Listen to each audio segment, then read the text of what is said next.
Hola, ¿qué tal, chicos? Esperemos que estas clases estén siendo muy enriquecedoras para ustedes. El tema de hoy va a ser las 5 leyes biológicas de Hammer, ¿sale?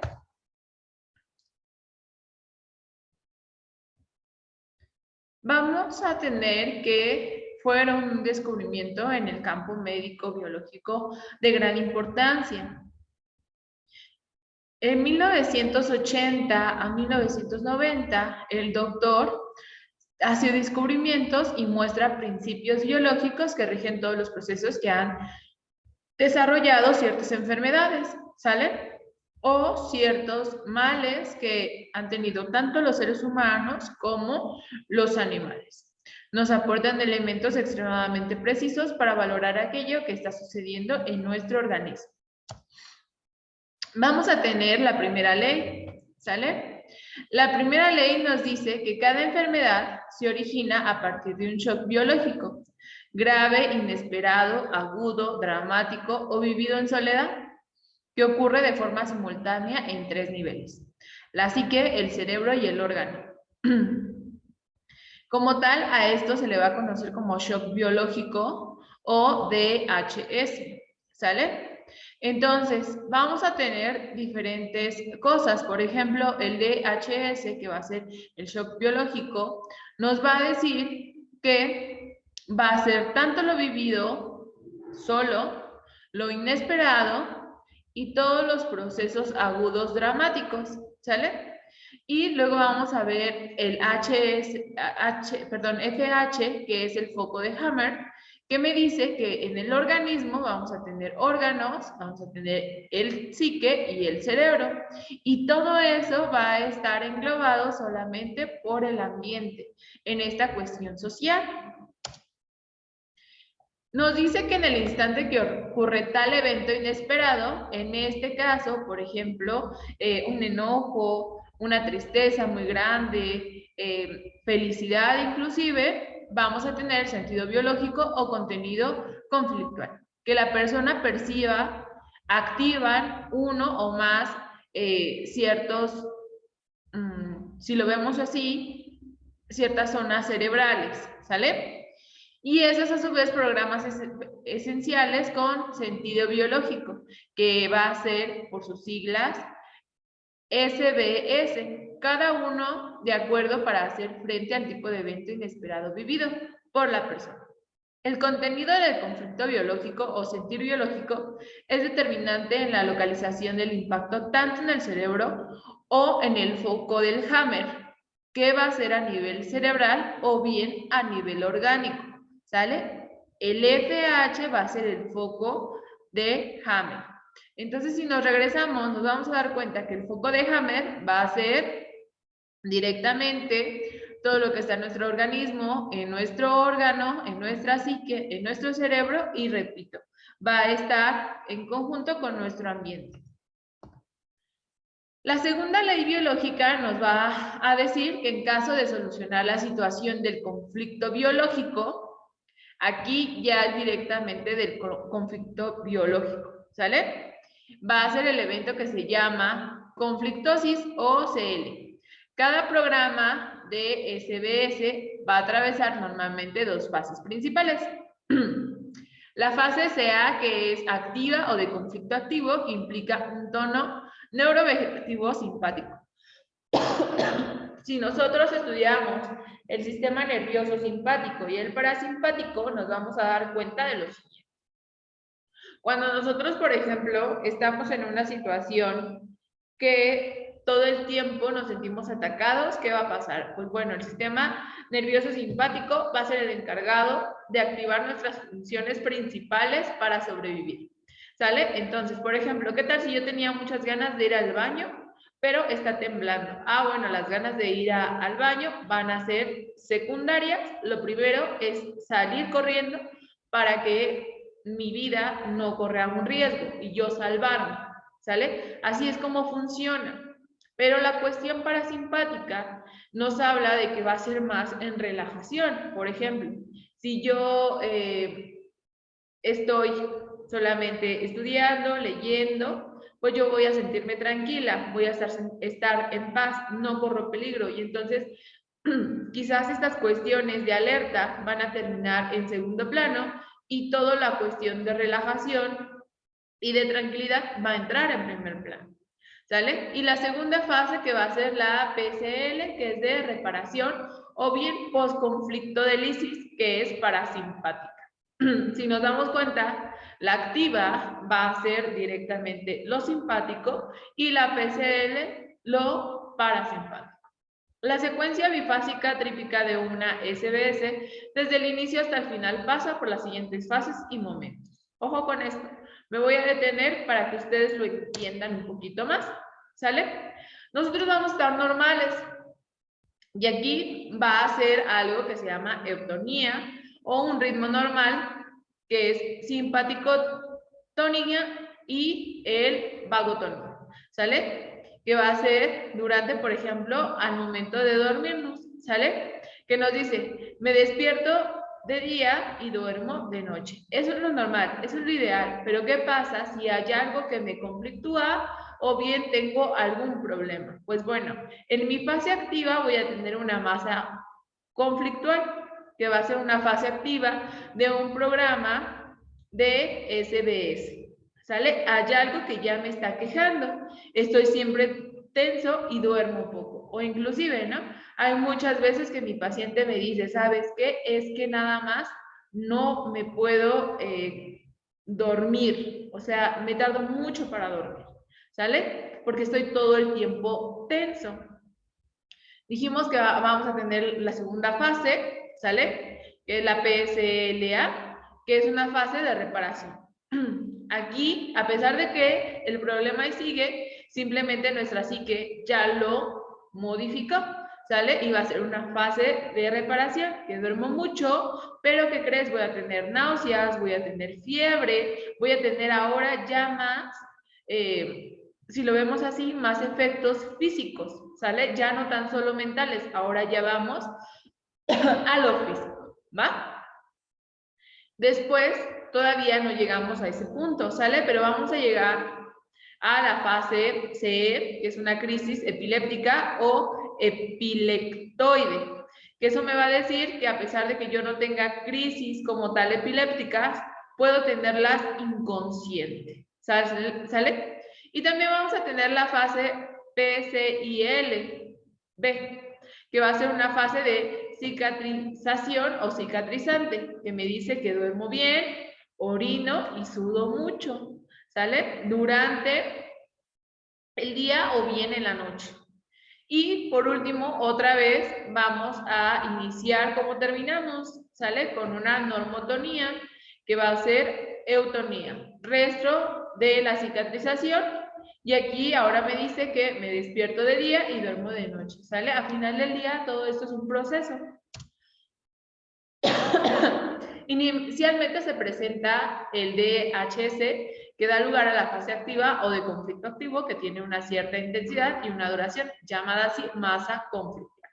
A nivel psicomental, en esta fase la persona se encuentra en un estado de preocupación constante sobre el conflicto biológico, se le presentan pensamientos y recuerdos intrusivos relacionados y en general aumenta su estado de alerta, a pesar de que esté dormido. Ojo, podemos estar tanto despiertos como dormidos, pero siempre vamos a estar en esta fase, ¿sale? Cuando deberíamos estar relajados, en parasimpático, todo el tiempo estamos activos, ¿sale? Y si nos vamos más a nivel hormonal, vamos a liberar mucho cortisol. Entonces, solo para que les quede claro, la simpaticonía se refiere a una alteración del sistema nervioso autónomo en favor del sistema simpático. Y la vagotonía es una excitabilidad anormal del nervio vago. A nivel cerebral se encuentran los focos de Hammer, que van a estar activos con configuraciones de anillos concéntricos definidos, ¿va? A nivel del cuerpo, ¿qué va a pasar? Pues vamos a tener los mismos focos activos, indicando cambios con el comportamiento físico y tisular en el órgano o algún órgano, pero ya afectado, ¿sale? Porque si esto es constante, se va a ir afectando. ¿Y todo por dónde empezó? Pues directamente por la psique. Si la persona resuelve la situación de conflictos biológicos, es decir, resuelve el peligro o amenaza experimentada en el DHS se presentan conflictos lisis, en donde la persona comienza a sentir una sensación de alivio y paz sobre el conflicto biológico y se detienen los pensamientos recurrentes. ¿Sale? Muchas veces estos pensamientos nada más hay que dejarlos fluir y listo, ¿sale? No hay necesidad de un medicamento o de algo más. Pero ¿qué pasa si todo el tiempo están en constante preocupación? Pues todo esto vamos a quejarnos directamente sobre un órgano. A partir de este momento inicial de la fase postconflicto, lisis A, PCL, A, también llamada fase exudativa o de reparación edematosa, aquí también observamos cambios en varios niveles donde predominan la disposición de la frecuencia cardíaca y la respiratoria. El descenso de la presión arterial. También cambia el patrón del sueño, llevando a la persona a dormir predominantemente del día y despertarse por la noche. Se presenta cansancio, debilidad, inflamación y aumento de la temperatura corporal con una vasodilatación. Dolor y sensación de malestar general. A nivel cerebral ocurren cambios en la imagen de la FH pasando por la disolución de los anillos concéntricos. Estos se tornarán oscuros indicando la presencia de un líquido en el tejido cerebral. ¿Sale? Más adelante se presenta la crisis elipsoidea o epiléptica, donde se revive el conflicto biológico a manera de flashback. ¿Sale? Vamos a tener muchos flashbacks que ya no sabemos dónde está la realidad y qué ya no es la realidad, ¿sale? Porque al final del día esto puede ser tanto despierto como dormido. Muchas veces dormido nosotros lo podemos ver y decimos, es que yo pensé que era real. Pues sí, pues nosotros vamos a quejar eso como pesadillas.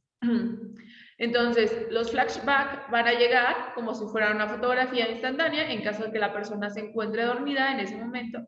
Esas impresiones le pueden venir como sueños o pesadillas.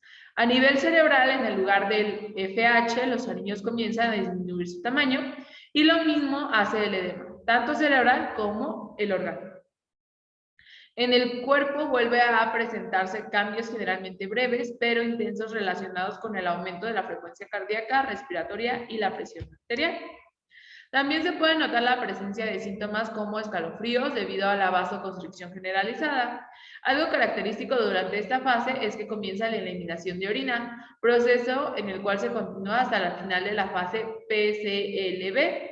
Después de la CE viene la fase postconflicto lisis, que es la PCLB o fase cicatrizal restitutiva, en donde todos los procesos van retomando a la normalidad y su lugar va formándose cicatrices.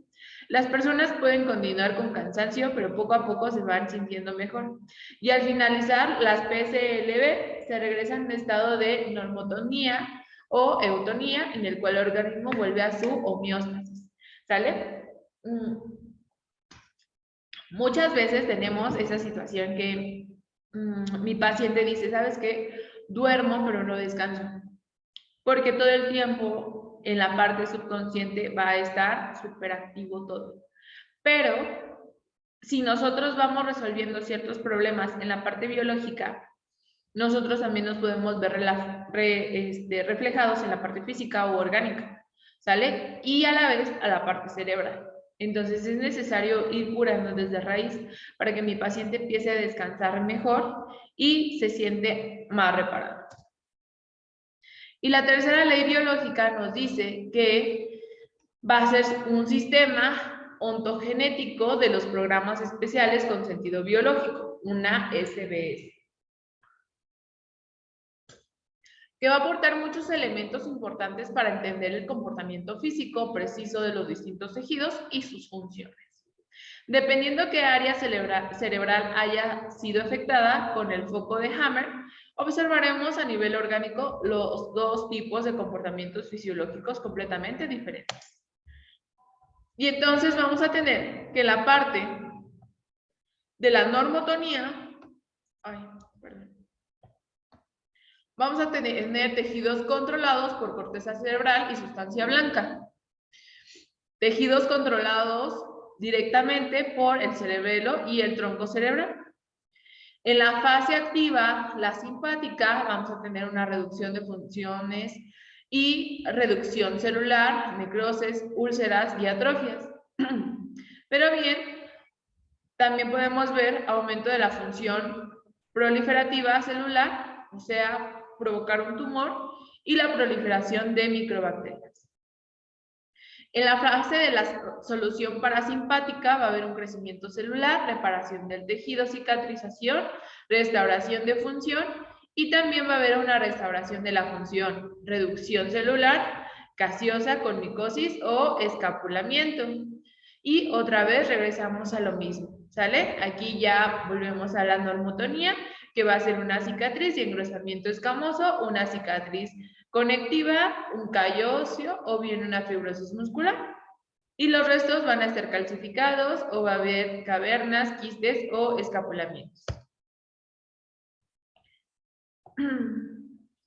Si el pH se encuentra en el paraleoencéfalo o bien en el tronco cerebral y el cerebro, vamos a observar durante la fase del conflicto activo del programa SBS el aumento de la función y eventualmente una proliferación celular. Y si el FH está en el neoencéfalo o bien la sustancia blanca y corteza, vamos a observar la presencia de úlceras y necrosis del tejido con reducción funcional de la fase activa, gracias a la tercera ley biológica.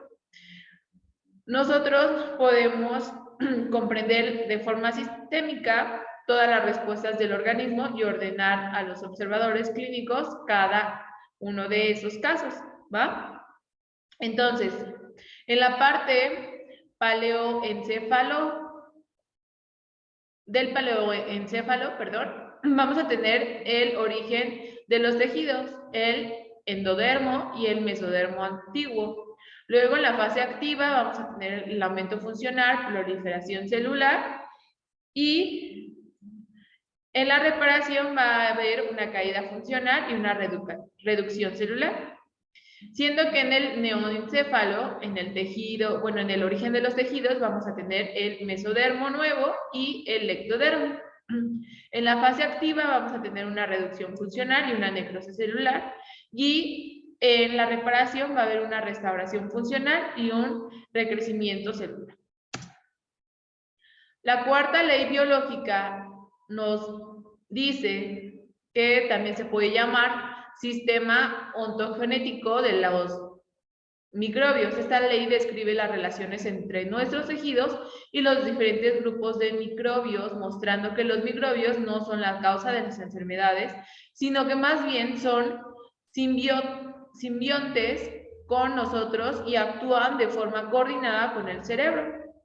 Esta nueva perspectiva de los microbios no son las causantes de las enfermedades, sino parte necesaria de los programas esenciales del sentido biológico, ¿va? Entonces, la cuarta ley biológica nos va a hablar de que los virus van a estar en el ectodermo y en la corteza cerebral, las bacterias en el mesodermo nuevo y en la sustancia blanca, los hongos y las microbacterias en el mesodermo antiguo y en el cerebelo, y también en cierta parte en el endodermo y en el tronco cerebral.